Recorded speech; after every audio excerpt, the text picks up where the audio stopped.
How do metals and non-metals react with each other? How metals and non-metals react? Metal ਤੇ non metal ਕਿੱਦਾਂ react ਕਰਦੇ ਨੇ ਜੀ?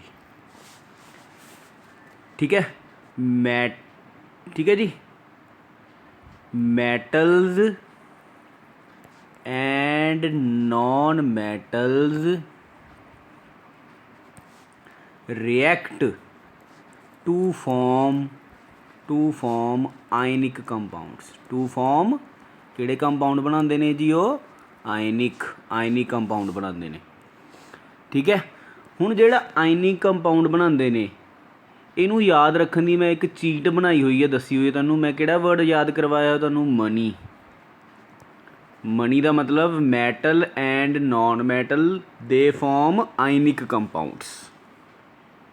ठीक है बच्चों, मनी वर्ड याद रखियो, मनी। ठीक है, मनी मतलब एम तो की है मैटल,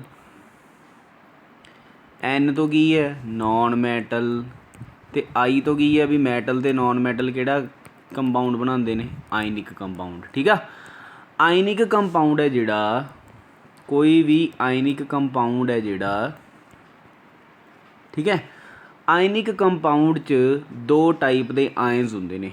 एक होंगे ने कैटायनस, एक होंगे ने एनायनस। कैटायनस जिन्हां ते पॉजिटिव चार्ज है, एनायन जिन्हां ते नैगेटिव चार्ज है। आयनिक कंपाउंड कित्थों बनता है? हुणे आपां पढ़िया भी आयनिक कंपाउंड का बनता है मैटल ते नॉन मैटल जदों रिएक्ट करते हैं उदों ये किहड़ा कंपाउंड बनाते हैं? आयनिक। कैटायन है जिहड़ा वो मैटल तो बनता है। कैटायन कित्थों बनता है? Cation is formed by metals. ठीक है, metal form cations, cation is formed by metals. Cation की होंदा है? कैटायन होंदा है which lose electron. Cation is formed by losing electron. Cation is formed by losing electron. Electron lose करांगे तो cation बनेगा। तो anion is formed by gaining electrons. It is formed by gaining electron. Electron जो आप gain करांगे, ठीक है, उदों ये बनेगा एनायन। ठीक है, कैटायन जो कोई एटम इलैक्ट्रॉन लूज करता है, जो कोई एटम इलैक्ट्रॉन लूज करता है तो कैटायन बनता है। जो कोई एटम इलैक्ट्रॉन गेन करता है तो एनायन बनता है। ठीक है बच्चों, हो गया दिमाग 'च फिट। कैटायन इलैक्ट्रॉन लूज करके बनता है, एनायन इलैक्ट्रॉन गेन करके बनता है। ठीक है, हुण इलैक्ट्रॉन लूज कौन करते हैं? मैटल्स। मैटल की डेफिनेशन ही है कि मैटल लूज इलैक्ट्रॉन्स। मैटल की करते हैं? इलैक्ट्रॉन लूज करते हैं। इसका मतलब मैटल की बनाते हैं? कैटायनस बनाते हैं। तो non metal gain electron. Non metal की करते हैं? दे गेन इलैक्ट्रॉन। जो मैटल ने इलैक्ट्रॉन लूज किया वो किसी ने गेन भी करना है। ठीक है, तो गेन कौन करते हैं जी? नॉन मैटल गेन करते हैं। मतलब नॉन मैटल की बनाते हैं? एनायन। नॉन मैटल एनायन बनाते हैं। मैटल कैटायन बनाते हैं, नॉन मैटल एनायन बनाते हैं। ठीक है, आयनिक कंपाउंड मैटल ते नॉन मैटल तो बनता है। मनी वर्ड मैं याद करवाया। मैटल कैटायन बनाता है मतलब मैटल ते positive charge, non metal anion बनाता है मतलब नॉन मैटल ते नैगेटिव चार्ज। ठीक है, हुण कोई आयनिक कंपाउंड कोई एग्जाम्पल नाल समझा दिंदे आ। सब तो सिंपल सब तो बेस्ट एग्जाम्पल आयनिक कंपाउंड का NaCl, नमक कहते हैं इनू, NaCl। ठीक है, हुणे आपां पढ़िया भी आयनिक कंपाउंड कौन बनाते हैं? Metals and non metals. Money word कि मैटल ते non metal ionic compound, metal ते पॉजिटिव, नॉन मैटल ते नैगेटिव। हुण इत्थे एक गल याद करनी बनती है भी ग्रुप नंबर 1 ते ग्रुप नंबर 2 इन्हां च मोस्टली की हुंदे ने? मैटल्स। ग्रुप नंबर 16वां ते ग्रुप नंबर 17वां इन्हां च मोस्टली की ने जी? मतलब इलैक्ट्रॉन गेन करते हैं नॉन मैटल्स। कहने का मतलब compounds of group 1, compounds of group 1 और ग्रुप 2 विद ग्रुप 16 और 17 are mostly ionic compounds are mostly ionic compounds. Group 1 ਜਾਂ 2 ਦੇ ਕੰਪਾਊਂਡ 16ਵੇਂ ਜਾਂ 17ਵੇਂ ਨਾਲ, ਵੀ ਗਰੁੱਪ 1 ਰਿਐਕਟ ਕਰੇ 16ਵੇਂ ਗਰੁੱਪ ਜਾਂ 17ਵੇਂ ਨਾਲ, ਜਾਂ ਗਰੁੱਪ 2 ਰਿਐਕਟ ਕਰੇ 16ਵੇਂ ਨਾਲ ਜਾਂ 17ਵੇਂ ਨਾਲ, ਠੀਕ ਹੈ। ਤਾਂ ਇਹ ਮੋਸਟਲੀ ਕਿਹੜੇ ਕੰਪਾਊਂਡ ਬਣਾਉਂਦੇ ਨੇ? ਆਇਨਿਕ। ਯਾਦ ਰੱਖਿਓ, ਪਹਿਲਾ ਦੂਜਾ 16ਵੇਂ ਅਤੇ 17ਵੇਂ ਨਾਲ ਹਮੇਸ਼ਾ ਕਿਹੜੇ ਕੰਪਾਊਂਡ ਬਣਾਉਂਦੇ ਨੇ? ਆਇਨਿਕ। ਐਗਜ਼ਾਮਪਲ ਕਿਹੜਾ ਹੈ ਜੀ? NaCl। ਸੋਡੀਅਮ ਗਰੁੱਪ ਨੰਬਰ 1 ਦਾ, ਠੀਕ ਹੈ, ਅਤੇ Cl ਗਰੁੱਪ ਨੰਬਰ 17 ਦਾ। ਇਹਦਾ ਮਤਲਬ ਇਹ ਕਿਹੜਾ ਕੰਪਾਊਂਡ ਹੋਇਆ? ਆਇਨਿਕ ਕੰਪਾਊਂਡ ਹੋਇਆ, ਠੀਕ ਹੈ। ਸੋਡੀਅਮ ਦਾ ਕਿੰਨਾ ਨੰਬਰ ਹੈ? ਸੋਡੀਅਮ ਦਾ ਨੰਬਰ ਹੈ 11, ਠੀਕ ਹੈ। ਮੈਨੂੰ ਪੇਪਰ 'ਚ ਕੁਐਸਚਨ ਐਵੇਂ ਦੇ ਦੇਗਾ ਕਿ explain formation of sodium chloride. Formula ਵੀ ਨਹੀਂ ਦਿੱਤਾ ਮੈਨੂੰ, ਤਾਂ ਨਾਮ ਦਿੱਤਾ ਸੋਡੀਅਮ ਕਲੋਰਾਈਡ, ਠੀਕ ਹੈ। ਪਹਿਲਾ ਕੰਮ ਹੈ ਮੇਰਾ ਫਾਰਮੂਲਾ ਬਣਾਉਣਾ। ਤਾਂ ਸੋਡੀਅਮ ਦਾ ਸਿੰਬਲ, ਸੋਡੀਅਮ ਕੀ ਹੈ ਜੀ? Na। ਕਿੰਨਾ ਨੰਬਰ ਹੈ? 11, ਕਨਫੀਗਰੇਸ਼ਨ 281। Cl ਦਾ ਕਿੰਨਾ ਨੰਬਰ ਹੈ ਜੀ? 17, ਕਨਫੀਗਰੇਸ਼ਨ 287, ਠੀਕ ਹੈ। ਹੁਣ ਕਨਫੀਗਰੇਸ਼ਨ ਤੋਂ ਮੈਨੂੰ ਕੀ ਪਤਾ ਲੱਗਦੀ ਪਈ ਹੈ? ਵੈਲੈਂਸੀ।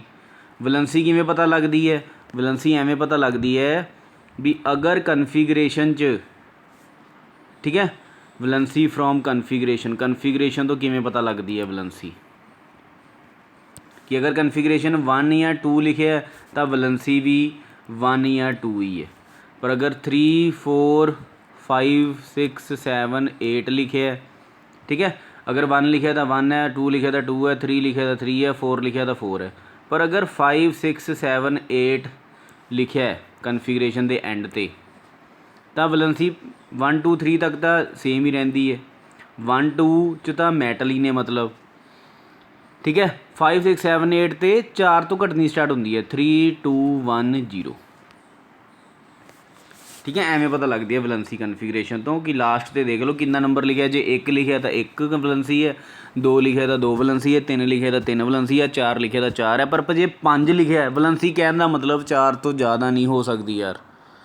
ਜੇ 5 ਲਿਖਿਆ ਤਾਂ 8 ਚੋਂ ਮਾਈਨਸ ਕਰ ਦਿਓ, 3 2 1 0 ਆ ਜਾਏਗਾ ਫਿਰ, ਠੀਕ ਹੈ। ਹੁਣ ਜਿਵੇਂ ਆਪਾਂ ਇੱਥੇ ਸੋਡੀਅਮ ਦੇ ਐਂਡ 'ਤੇ ਕਿੰਨਾ ਲਿਖਿਆ ਹੈ? 1। ਇਹਦਾ ਮਤਲਬ ਸੋਡੀਅਮ ਦੀ ਵੈਲੈਂਸੀ ਕਿੰਨੀ ਹੈ ਜੀ? 1। ਇਹਦਾ ਮਤਲਬ ਸੋਡੀਅਮ 'ਤੇ 1 ਹੈ, ਮਤਲਬ ਇਹ ਮੈਟਲ ਹੈ, ਠੀਕ ਹੈ। ਇੱਕ ਚੀਜ਼ ਹੋਰ ਮੈਂ ਦੱਸ ਦਿੰਦਾ, ਅਗਰ ਐਂਡ 'ਤੇ ਲਿਖਿਆ ਵੈਲੈਂਸੀ ਦੇ ਐਂਡ 'ਤੇ 1 ਜਾਂ 2 ਲਿਖਿਆ, ਠੀਕ ਹੈ, ਤਾਂ ਉਹ ਮੈਟਲ ਹੈ। ਮਤਲਬ ਕਨਫੀਗਰੇਸ਼ਨ ਦੇ ਐਂਡ 'ਤੇ 1 ਜਾਂ 2 ਲਿਖਿਆ ਤਾਂ ਉਹ ਮੈਟਲ ਹੈ। 3 4 5 6 7 8 ਲਿਖਿਆ ਤਾਂ ਉਹ ਮੋਸਟਲੀ ਕੀ ਹੋਏਗਾ ਜੀ? ਨੋਨ ਮੈਟਲ ਹੋਏਗਾ, ਠੀਕ ਹੈ। ਉੱਪਰ ਵਾਲੇ ਐਲੀਮੈਂਟ ਦੀ ਅਗਰ ਗੱਲ ਕਰੀਏ ਪੀਰੀਓਡਿਕ ਟੇਬਲ 'ਚ, ਠੀਕ ਹੈ। ਇੱਥੋਂ ਮਤਲਬ ਆਪਾਂ ਕਨਫੀਗਰੇਸ਼ਨ ਤੋਂ ਆਈਡੀਆ ਜਿਹਾ ਲਗਾ ਸਕਦੇ ਹਾਂ ਵੀ ਕਿਹੜਾ ਮੈਟਲ ਹੈ ਅਤੇ ਕਿਹੜਾ ਨੋਨ ਮੈਟਲ ਹੈ। ਜੇ ਐਂਡ 'ਤੇ 1 ਜਾਂ 2 ਲਿਖਿਆ ਤਾਂ ਉਹ ਮੈਟਲ ਹੋਏਗਾ। ਜੇ ਐਂਡ 'ਤੇ 3 4 5 6 7 8 ਲਿਖਿਆ ਤਾਂ ਉਹ ਨੋਨ ਮੈਟਲ ਹੋਏਗਾ, ਠੀਕ ਹੈ। ਹੁਣ ਸੋਡੀਅਮ ਦੇ ਦੇਖੋ ਕਿੰਨਾ ਲਿਖਿਆ, ਸੋਡੀਅਮ ਦੇ ਤਾਂ ਐਂਡ 'ਤੇ 1 ਲਿਖਿਆ ਤਾਂ ਮਤਲਬ ਸੋਡੀਅਮ ਮੈਟਲ ਹੈ, ਅਤੇ ਇਹਦੇ ਐਂਡ 'ਤੇ 1 ਲਿਖਿਆ ਅਤੇ ਵੈਲੈਂਸੀ ਵੀ 1 ਹੈ, ਮਤਲਬ ਸੋਡੀਅਮ ਦਾ ਕਿੰਨਾ ਚਾਰਜ ਹੋਏਗਾ ਜੀ? +1। ਮੈਟਲ ਹੈ ਇਸ ਕਰਕੇ ਪੋਜ਼ੀਟਿਵ ਚਾਰਜ ਹੋਏਗਾ ਕਿਉਂਕਿ ਇਹ ਮੈਟਲ ਹੈ। ਮੈਨੂੰ ਕਿਵੇਂ ਪਤਾ ਲੱਗਿਆ ਮੈਟਲ? ਕਿਉਂਕਿ ਐਂਡ 'ਤੇ 1 ਹੈ। ਕਲੋਰੀਨ ਦੇ ਐਂਡ 'ਤੇ 7 ਹੈ ਤਾਂ ਕਲੋਰੀਨ ਨੋਨ ਮੈਟਲ ਹੈ, ਅਤੇ ਇਹਦੀ ਵੈਲੈਂਸੀ ਕਿੰਨੀ ਹੋਏਗੀ? 7 ਹੈ, ਅਤੇ ਇਹਦੀ ਵੈਲੈਂਸੀ ਹੋਏਗੀ 1 ਹੀ ਹੋਏਗੀ, ਪਰ ਇਹ ਗੇਨ ਕਰੇਗਾ, ਇਹਦੀ -1 ਹੋਏਗੀ, ਠੀਕ ਹੈ। ਤਾਂ ਸੋਡੀਅਮ ਦੀ ਵੀ ਵੈਲੈਂਸੀ 1, ਕਲੋਰੀਨ ਦੀ ਵੀ 1, ਠੀਕ ਹੈ। 1 ਇੱਧਰ ਲਗਾ ਦਿਓ, 1 ਹੀ ਇੱਧਰ ਲਗਾ ਦਿਓ, ਤਾਂ ਇਹਦਾ ਮਤਲਬ ਫਾਰਮੂਲਾ ਕੀ ਬਣਦਾ? ਸੋਡੀਅਮ ਕਲੋਰਾਈਡ ਦਾ ਫਾਰਮੂਲਾ ਕੀ ਬੈਠਦਾ? ਸੋਡੀਅਮ ਕਲੋਰਾਈਡ ਦਾ ਫਾਰਮੂਲਾ ਬੈਠਦਾ NaCl, ਠੀਕ ਹੈ। 1 1 ਆ ਗਿਆ ਨਾ, ਇੱਧਰ ਵੀ 1 ਆ ਗਿਆ, ਇੱਧਰ ਵੀ 1 ਆ ਗਿਆ, ਮਤਲਬ ਸੋਡੀਅਮ ਕਲੋਰਾਈਡ ਦਾ ਫਾਰਮੂਲਾ ਬੈਠਦਾ ਜੀ NaCl, ਠੀਕ ਹੈ। ਸੋਡੀਅਮ ਹੈ ਜਿਹੜਾ, ਇਹਦੇ ਆਊਟਰ ਮੋਸਟ ਕਨਫੀਗਰੇਸ਼ਨ 1 ਹੈ, ਕਲੋਰੀਨ ਦੀ 7 ਹੈ, ਠੀਕ ਹੈ। ਹੁਣ ਅੱਗੇ ਚੱਲਦੇ ਹਾਂ। ਸੋਡੀਅਮ ਦਾ ਮੈਨੂੰ NaCl ਦਾ ਫਾਰਮੂਲਾ ਦਾ ਪਤਾ ਚੱਲ ਗਿਆ ਵੀ 1 1 ਆਏਗਾ, ਮਤਲਬ ਪਹਿਲਾਂ ਤੁਹਾਨੂੰ ਸਪੋਜ਼ ਕਰੋ ਫਾਰਮੂਲਾ ਵੀ ਨਹੀਂ ਪਤਾ, ਉਹ ਵੀ ਤੁਸੀਂ ਖੁਦ ਬਣਾਉਣਾ ਹੋਏਗਾ, ਠੀਕ ਹੈ। ਅੱਗੇ ਇੱਕ ਹੋਰ ਐਗਜ਼ਾਮਪਲ ਕਰਾਂਗੇ। ਹੁਣ ਸੋਡੀਅਮ ਦੇ ਐਂਡ 'ਤੇ ਕਿੰਨੇ ਸੀ? 281। ਸੋਡੀਅਮ 8 ਪੂਰੇ ਕਰਨਾ ਚਾਹੁੰਦਾ ਆਊਟਰ ਮੋਸਟ 'ਚ, 8 ਪੂਰੇ ਕਰਨ ਲਈ ਇਹਨੂੰ 7 ਲੈਣੇ ਪੈਣਗੇ, ਪਰ 7 ਲੈਣੇ ਤਾਂ ਬਹੁਤ ਔਖੇ ਨੇ, 7 ਗੇਨ ਕਰਨੇ ਬਹੁਤ ਔਖੇ ਨੇ, 7 ਇਲੈਕਟਰੋਨ ਗੇਨ ਨਹੀਂ ਕਰ ਪਾਏਗਾ ਇਹ। 7 ਇਲੈਕਟਰੋਨ ਗੇਨ ਕਰਨਾ ਤਾਂ ਬਹੁਤ ਹੀ ਮੁਸ਼ਕਿਲ ਹੈ, ਨਹੀਂ ਹੋਣੇ, ਤਾਂ ਇੱਕ ਲੂਜ਼ ਕਰ ਦੇਗਾ ਇਹ। ਸੋਡੀਅਮ ਲੂਜ਼ 1 ਇਲੈਕਟਰੋਨ, ਇਸ ਕਰਕੇ ਸੋਡੀਅਮ 'ਤੇ ਕਿਹੜਾ ਚਾਰਜ ਆ ਜਾਏਗਾ ਜੀ? +1। ਕਲੋਰੀਨ ਹੈ ਜਿਹੜਾ, ਉਹਦੀ ਕਨਫੀਗਰੇਸ਼ਨ ਦੇ ਐਂਡ 'ਤੇ 287 ਸੀ, ਉਹ ਵੀ ਇਹ ਚਾਹੁੰਦੀ ਹੈ ਵੀ 8 ਹੋ ਜਾਣ, ਤਾਂ 8 ਹੋਣ ਲਈ ਉਹ ਇੱਕ ਜਲਦੀ ਗੇਨ ਕਰ ਲੇਗਾ, ਗੇਨ 1 ਇਲੈਕਟ੍ਰੋਨ। ਠੀਕ ਹੈ, ਕਲੋਰੀਨ ਤੇ -1 ਆ ਜਾਏਗਾ, ਕਲੋਰਾਈਡ ਬਣ ਜਾਏਗਾ। ਠੀਕ ਹੈ, ਤਾਂ ਹੁਣ ਸੋਡੀਅਮ ਦੇ ਆਊਟਰ ਮੋਸਟ ਕਿੰਨਾ ਲਿਖਿਆ ਹੋਇਆ 281, ਮਤਲਬ ਇੱਕ ਡਾਟ ਲਾ ਲੈਂਦੇ ਹਾਂ। ਠੀਕ ਹੈ, ਅਤੇ ਕਲੋਰੀਨ ਦੇ ਕਿੰਨੇ ਲਿਖਿਆ ਹੋਇਆ 7, 1 2 3 4 5 6 7। ਠੀਕ ਹੈ, ਤਾਂ ਸੋਡੀਅਮ ਨੇ ਇੱਕ ਲੂਜ਼ ਕਰਨਾ, ਕਲੋਰੀਨ ਇੱਕ ਗੇਨ ਕਰਨਾ। ਸੋਡੀਅਮ ਨੇ ਆ ਇਲੈਕਟ੍ਰੋਨ ਇਹਨੂੰ ਦੇ ਤਾ। ਸੋਡੀਅਮ 'ਤੇ ਕੀ ਬਣ ਗਿਆ, ਸੋਡੀਅਮ ਆਇਨਸ ਬਣ ਗਏ, ਕਲੋਰਾਈਡ ਆਇਨਸ ਬਣ ਗਏ। ਠੀਕ ਹੈ, ਅਤੇ ਕਲੋਰਾਈਡ ਦੇ ਹੁਣ 8 ਡਾਟ ਲਾਣੇ ਪੈਣੇ ਨੇ, ਕਿਉਂਕਿ ਆਹ ਇਲੈਕਟ੍ਰੋਨ ਹੈ ਜਿਹੜਾ, ਠੀਕ ਹੈ, ਸਪੋਜ਼ ਕਰੋ ਆਪਾਂ ਸੋਡੀਅਮ ਦਾ ਇਲੈਕਟ੍ਰੋਨ ਗਰੀਨ ਕਲਰ 'ਚ ਬਣਾ ਲੈਂਦੇ ਹਾਂ। ਠੀਕ ਹੈ, ਆਹ ਇਲੈਕਟ੍ਰੋਨ ਹੈ ਜਿਹੜਾ ਇਹ ਸੋਡੀਅਮ ਦਾ ਆਇਆ ਇੱਕ। ਠੀਕ ਹੈ, ਇਹਦੇ ਬਰੈਕਟ ਲਗਾ ਕੇ ਐਵੇਂ ਲਿਖਣਾ ਪਏਗਾ ਵੀ ਇੱਥੇ -1 ਆ ਗਿਆ। ਕਿਹੜੇ ਆਇਨਸ ਪ੍ਰੈਜੈਂਟ ਨੇ ਸੋਡੀਅਮ ਕਲੋਰਾਈਡ 'ਚ, ਕਿਹੜੇ ਆਇਨਸ ਪ੍ਰੈਜੈਂਟ ਨੇ, ਤੁਸੀਂ ਲਿਖੋਗੇ ਸੋਡੀਅਮ ਆਇਨਸ ਪ੍ਰੈਜੈਂਟ ਨੇ, Na ਪੋਜ਼ੀਟਿਵ ਆਇਨਸ ਪ੍ਰੈਜੈਂਟ ਨੇ, ਅਤੇ ਕਲੋਰਾਈਡ ਆਇਨ ਪ੍ਰੈਜੈਂਟ ਨੇ NaCl 'ਚ। ਠੀਕ ਹੈ, ਐਵੇਂ ਕਰਨਾ ਹੋਏਗਾ ਬੱਚਿਓ। ਇੱਕ ਐਗਜ਼ਾਮਪਲ ਹੋਰ ਦਿੰਦੇ ਹਾਂ, ਜਿਵੇਂ ਕਿ MgCl2। ਹਾਂ, ਮੈਨੂੰ ਸਪੋਜ਼ ਕਰੋ, ਮੈਨੂੰ ਫਾਰਮੂਲਾ ਨਹੀਂ ਦਿੱਤਾ, ਮੈਨੂੰ ਦਿੱਤਾ ਉਹਨਾਂ ਨੇ ਮੈਗਨੀਸ਼ੀਅਮ ਕਲੋਰਾਈਡ। ਪਹਿਲਾ ਕੰਮ ਹੈ ਮੇਰਾ ਫਾਰਮੂਲਾ ਬਣਾਉਣਾ। ਹੁਣ ਮੈਗਨੀਸ਼ੀਅਮ ਦਾ ਨੰਬਰ ਕਿੰਨਾ ਹੈ ਜੀ 12, ਕਨਫੀਗਰੇਸ਼ਨ 282, ਇਹਦੇ ਐਂਡ 'ਤੇ ਕਿੰਨਾ ਲਿਖਿਆ ਹੈ ਜੀ 2 ਲਿਖਿਆ ਹੈ। ਠੀਕ ਹੈ, ਐਂਡ 'ਤੇ 2 ਲਿਖਿਆ ਹੋਇਆ ਨਾ, ਇਹਦਾ ਮਤਲਬ ਮੈਗਨੀਸ਼ੀਅਮ ਕੀ ਹੈ, ਮੈਟਲ ਹੈ। ਠੀਕ ਹੈ, ਅਤੇ ਇਹਦੀ ਵੈਲੈਂਸੀ ਕਿੰਨੀ ਹੈ 2, ਕਿਉਂਕਿ ਜੇ 1 ਲਿਖਿਆ ਤਾਂ 1, 2 ਲਿਖਿਆ ਤਾਂ 2, 3 ਲਿਖਿਆ 3, 4 ਲਿਖਿਆ 4, 5 6 7 8 ਲਿਖਿਆ ਤਾਂ ਫਿਰ ਆਪਾਂ 8 'ਚੋਂ ਇਹ ਨੰਬਰ ਮਾਈਨਸ ਕਰੀ ਜਾਵਾਂਗੇ। ਜੇ 5 ਲਿਖਿਆ ਤਾਂ 3, 6 ਲਿਖਿਆ ਤਾਂ 2, 7 ਲਿਖਿਆ ਤਾਂ 1, 8 ਲਿਖਿਆ ਤਾਂ 0। ਐਵੇਂ ਕਲੋਰੀਨ ਕਿੰਨਾ ਨੰਬਰ ਹੈ 17, ਕਨਫੀਗਰੇਸ਼ਨ ਕੀ ਹੈ 287, ਇਹਦੇ ਐਂਡ 'ਤੇ 7 ਲਿਖਿਆ, ਇਹਦਾ ਮਤਲਬ ਇਹ ਨੋਨ ਮੈਟਲ ਹੈ ਜੀ। ਅਤੇ ਇਹ 7 ਲਿਖਿਆ, ਇਹਦੀ ਵੈਲੈਂਸੀ ਫਿਰ ਕਿੰਨੀ ਬਣਦੀ ਹੈ, ਇਹਦੀ ਵੈਲੈਂਸੀ ਬੈਠਦੀ ਹੈ ਜੀ 1। ਠੀਕ ਹੈ, ਇਹ ਆਪਾਂ ਨੂੰ ਪਤਾ ਚੱਲ ਗਿਆ। ਠੀਕ ਹੈ ਜੀ, ਮਤਲਬ ਮੈਗਨੀਸ਼ੀਅਮ, ਠੀਕ ਹੈ, ਕਲਰ ਚੇਂਜ ਕਰ ਲੈਣਾ, ਮੈਗਨੀਸ਼ੀਅਮ ਦਾ ਕਿੰਨੀ ਵੈਲੈਂਸੀ ਹੈ 2, ਕਲੋਰੀਨ ਦੀ ਕਿੰਨੀ ਹੈ 1। ਮਾਈਨਸ ਕਿਉਂ ਲਗਾਇਆ, ਕਿਉਂਕਿ ਇਹ ਗੇਨ ਕਰੇਗਾ, ਮੈਗਨੀਸ਼ੀਅਮ ਲੂਜ਼ ਕਰੇਗਾ। 2 ਇੱਧਰ ਆ ਜਾਏਗਾ, 1 ਇੱਧਰ ਆ ਜਾਏਗਾ, ਤਾਂ ਫਾਰਮੂਲਾ ਬਣਦਾ ਜੀ Mg1Cl2। ਆਹ ਫਾਰਮੂਲਾ ਬਣਦਾ, ਮੈਨੂੰ ਫਾਰਮੂਲਾ ਪਤਾ ਚੱਲ ਗਿਆ। ਕਨਫੀਗਰੇਸ਼ਨ ਤੋਂ ਕਨਫੀਗਰੇਸ਼ਨ ਲਿਖੋ, ਵੈਲੈਂਸੀ ਦੇਖੋ। ਠੀਕ ਹੈ, ਇਹ ਤਾਂ ਤੁਸੀਂ 9th 'ਚ ਕਰ ਦਿੰਦੇ ਸੀ, ਵੈਲੈਂਸੀ ਦੇਖੋ ਅਤੇ ਫਾਰਮੂਲਾ ਬਣਾ ਦਿਓ। ਠੀਕ ਹੈ, ਹੁਣ ਮੈਨੂੰ ਫਾਰਮੂਲਾ ਪਤਾ ਚੱਲ ਗਿਆ। ਮੈਗਨੀਸ਼ੀਅਮ ਦੇ ਕੀ ਸੀ ਕਨਫੀਗਰੇਸ਼ਨ 282, ਮਤਲਬ ਇਹਦੇ ਕਿੰਨੇ ਇਲੈਕਟ੍ਰੋਨ ਨੇ 2, ਕਿੰਨੇ ਡਾਟ ਲਾਣੇ ਨੇ 2, ਅਤੇ ਕਲੋਰੀਨ ਦੇ ਕਿੰਨੇ ਡਾਟ ਲਾਣੇ ਨੇ। ਠੀਕ ਹੈ, ਫਾਰਮੂਲਾ ਕੀ ਹੈ MgCl2 ਹੈ, ਮਤਲਬ ਕਲੋਰੀਨ ਮੈਨੂੰ 2 ਬਣਾਉਣੇ ਪੈਣੇ ਨੇ, ਕਿਉਂਕਿ ਇੱਥੇ 2 ਲਿਖੇ ਨਾ, ਤਾਂ ਕਲੋਰੀਨ 2 ਬਣਾਓ, 7 ਇਹਨਾਂ ਦੇ ਇਲੈਕਟ੍ਰੋਨ। ਠੀਕ ਹੈ, ਤਾਂ ਮੈਗਨੀਸ਼ੀਅਮ ਨੇ 2 ਲੂਜ਼ ਕਰਨੇ, ਕਲੋਰੀਨ ਨੇ 1 ਗੇਨ ਕਰਨਾ, 1 ਕਲੋਰੀਨ ਨੇ 1 ਗੇਨ ਕਰਨਾ, 1 ਮੈਗਨੀਸ਼ੀਅਮ ਇਹਨੂੰ ਦੇ ਦੇਗਾ, ਦੂਜਾ ਇਲੈਕਟ੍ਰੋਨ ਮੈਗਨੀਸ਼ੀਅਮ ਇਹਨੂੰ ਦੇ ਦੇਗਾ। ਮਤਲਬ ਮੈਗਨੀਸ਼ੀਅਮ 'ਤੇ ਕੀ ਆ ਜਾਏਗਾ, ਮੈਗਨੀਸ਼ੀਅਮ 'ਤੇ ਆ ਜਾਏਗਾ 2 ਪੋਜ਼ੀਟਿਵ ਚਾਰਜ, ਮੈਗਨੀਸ਼ੀਅਮ ਆਇਨਸ ਬਣ ਜਾਣਗੇ। ਅਤੇ ਕਲੋਰਾਈਡ 'ਤੇ ਕਿੰਨੇ ਇਲੈਕਟ੍ਰੋਨ ਹੋ ਗਏ ਜੀ 8 ਹੋ ਗਏ। ਹੁਣ ਇਹ ਜੇ ਕਿੰਨੇ ਕਲੋਰਾਈਡ ਨੇ 2, ਐਵੇਂ ਲਾ, ਆਹ ਫਾਰਮੂਲਾ ਬਣ ਗਿਆ, ਕਲੋਰਾਈਡ ਆਇਨ ਬਣ ਗਏ, ਮੈਗਨੀਸ਼ੀਅਮ ਆਇਨਸ ਬਣ ਗਏ। ਠੀਕ ਹੈ, ਹੁਣ ਤੁਸੀਂ ਮੈਨੂੰ ਬਣਾ ਕੇ ਭੇਜੋਗੇ ਇੱਕ ਅੱਧਾ, ਤੁਸੀਂ ਮੈਨੂੰ ਬਣਾ ਕੇ ਭੇਜੋ ਕੈਲਸ਼ੀਅਮ ਫਲੋਰਾਈਡ ਦਾ, ਕੈਲਸ਼ੀਅਮ ਫਲੋਰਾਈਡ। ਠੀਕ ਹੈ, ਕੈਲਸ਼ੀਅਮ ਫਲੋਰਾਈਡ ਬਣਾ ਕੇ ਭੇਜ ਦਿਓ, ਅਤੇ ਅਲੂਮੀਨੀਅਮ ਨਾਈਟਰਾਈਡ ਬਣਾ ਕੇ ਭੇਜ ਦਿਓ, ਅਲੂਮੀਨੀਅਮ ਨਾਈਟਰਾਈਡ। ਠੀਕ ਹੈ, ਐਲੂਮੀਨੀਅਮ 13th ਗਰੁੱਪ ਦਾ, ਪਰ ਐਲੂਮੀਨੀਅਮ ਮੈਟਲ ਹੈ।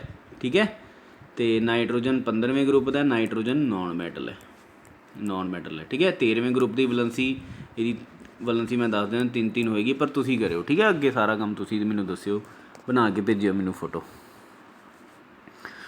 ਠੀਕ ਹੈ ਜੀ, ਹੁਣ ਆਪਾਂ ਆਇਨਿਕ ਕੰਪਾਊਂਡ ਪੜ੍ਹਦੇ ਪਏ ਹਾਂ। ਆਇਨਿਕ ਕੰਪਾਊਂਡ ਉਹ ਹੁੰਦੇ ਨੇ, ਠੀਕ ਹੈ, ਜਿਵੇਂ ਕਿ NaCl, ਮਤਲਬ ਹੁਣ ਆਪਣਾ ਟੋਪਿਕ ਹੈ characters of ionic compound. Characters of ionic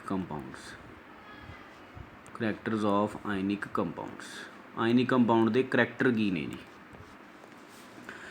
ਨਮਕ ਨੂੰ ਯਾਦ ਕਰੋ NaCl।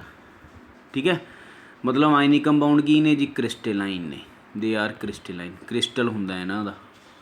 क्रिस्टलाइन होंदे ने, ठीक है, नमक का क्रिस्टल हुंदा है, ठीक है। आयनिक कंपाउंड होर की ने जी, आयनिक कंपाउंड च क्रिस्टलाइन स्ट्रक्चर है इन्हां दा, ठीक है। इन्हां च आयनिक बॉन्ड है, they have ionic bond, they have attraction between cations and anion, मतलब आयनिक कंपाउंड की होंदे ने cations and anion, they have strong attraction between cations and anions. इस अट्रैक्शन नूं की कहने आ, इलैक्ट्रोवेलेंट बॉन्ड, इलैक्ट्रोवेलेंट बॉन्ड या फिर ionic bond. What is ionic bond, what is ionic bond, electrostatic force of attraction, electrostatic force of attraction between cation and anion is called ionic bond या electrovalent bond, ठीक है। ये बहुत स्ट्रोंग है, ये बहुत स्ट्रोंग है, ठीक है जी, ये बहुत स्ट्रोंग है। हाँ लिखा मैं वर्ड स्ट्रोंग, स्ट्रोंग अट्रैक्शन है। ਇਹਦਾ मतलब ਇਹਨਾਂ ਦਾ थर्ड पॉइंट मैं लिखदा भी हाई मेल्टिंग बॉइलिंग पॉइंट है। नमक कभी पिघलिया होया देखिया, नहीं देखिया, गैस च तां नमक आप बिल्कुल नहीं देखिया हैगा, ठीक है। हाई मेल्टिंग बॉइलिंग पॉइंट है आयनिक कंपाउंड का, मेल्ट नहीं होंदे जल्दी जल्दी, 1000 डिग्री 1500 डिग्री टैंपरेचर ते जाके मेल्ट होंदे ने। बॉयल तो फिर पता नहीं कदों होणगे, काफ़ी हाई टैंपरेचर ते बॉयल होण, ठीक है। अगला, जे नमक सॉलिड है, मतलब आयनिक कंपाउंड्स ने जिहड़े NaCl solid, solid ionic compounds, ionic compounds solid state च ने जी, तां इंसुलेटर ने, तां की ने जी इंसुलेटर। पर जे इन्हां नूं आपां पानी च घोल लीए, एक्वस बना लीए, या इन्हां नूं किसी तरीके मेल्ट कर लीए, मोल्टन, ठीक है, तां ये बन जाते हैं कंडक्टर। आ क्वेश्चन बहुत इंपॉर्टेंट कि सॉलिड NaCl इंसुलेटर क्यों है, सॉलिड आयनिक कंपाउंड इंसुलेटर क्यों ने, ठीक है। Because in solid state, because in solid state ions are fixed, ions are fixed, move नहीं करते, दे नॉट मूव, मूव नहीं करते, do not conduct electricity, they do not conduct electricity, do not conduct electricity, क्योंकि ions move ही नहीं करते, ions fix ने अपनी जगह ते क्रिस्टल च, ठीक है। But in molten state, but in aqueous और मोल्टन स्टेट पिघल गए हुण, ions are free to move, ions are free to move, move करने लिए फ्री हो गए, सो दे कंडक्ट इलैक्ट्रिसिटी, सो दे मतलब सॉलिड NaCl है जिहड़ा, सॉलिड NaCl की है जी इंसुलेटर, क्योंकि ये आयन्स आर फिक्सड, पर एक्वस या मोल्टन NaCl की है जी conductor, because ions are free to move, ions are free to move, ठीक है। आयनिक कंपाउंड्स बारे पढ़िया, how metals and non metals है, मैटल ते नॉन मैटल, केड़ा वर्ड मैं याद कराया बच्चों, मनी वर्ड याद रखियो कि मैटल ते नॉन मैटल आपस च रिएक्ट करके किहड़े कंपाउंड बनाते हैं, आयनिक। NNC नॉन मैटल ते नॉन मैटल रिएक्ट करके किहड़े बनाते हैं जी, कोवलेंट। मैटल ते नॉन मैटल, मैटल ते नॉन मैटल आयनिक, नॉन मैटल ते non metal covalent. Ionic compound की ने, इन्हां दा हाई मैल्टिंग बॉइलिंग पॉइंट है, पर जिहड़े कोवलेंट ने इन्हां 'च एक्सैप्शन ही ने, जिवें HCl कोवलेंट है, तो गैस है, इहदा मैल्टिंग बॉइलिंग पॉइंट बहुत लो है, ठीक है। वो कोवलेंट कंपाउंड जो आएंगे उदों पढ़ांगे। आयनिक कंपाउंड बारे आप इस चैप्टर च पढ़िया, तो आ मैं चीट पढ़ाया मनी MNI ते NNC, ठीक है, ये काम आएगा तुहाडे बहुत, ठीक है बच्चों। चलो जी फिर देखो वीडियो तो करो इंजॉय, ओके।